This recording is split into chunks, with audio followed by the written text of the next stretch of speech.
I guess his impressionable years as a 16-year-old were in Palestine. And I remember stories he told me about living with Palestinian Arabs in Jaffa and what it was like. And some were, regular neighbors, good neighbors. And some beat him up.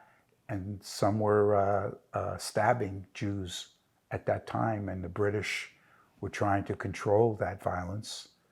And it was led to the British Mandate and Bedlam, actually, in Palestine.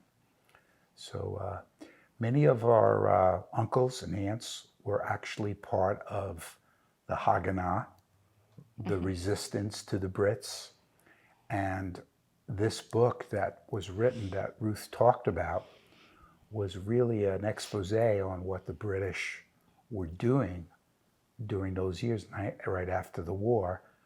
Publicly, they had Balfour Declaration and Brevin, of supporting a Jewish homeland and a place for Jews that were disrupted in the Holocaust, but in fact they were not.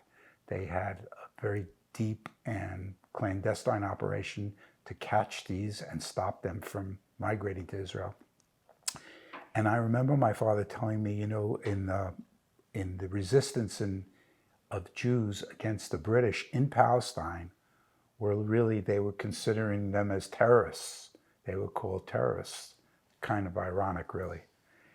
And they would do things like they would stop these convoys that were Jewish people either going to farms or kibbutzim, and they would look for the guns. They were trying to confiscate the Jewish-held guns. And I remember him telling me that they took these guns apart and they would take the pieces and have the women put them in their underwear because the British would never search a woman. And those were some of the things that, so it was quite an operation, and his family was deeply rooted in Irgun and Haganah.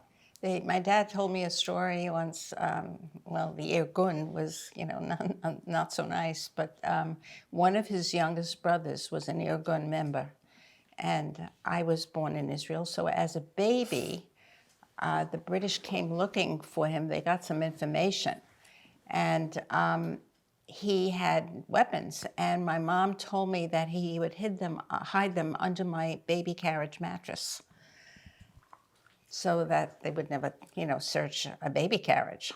But he was a member of the Irgun, and then we had cousins who were members of the Haganah.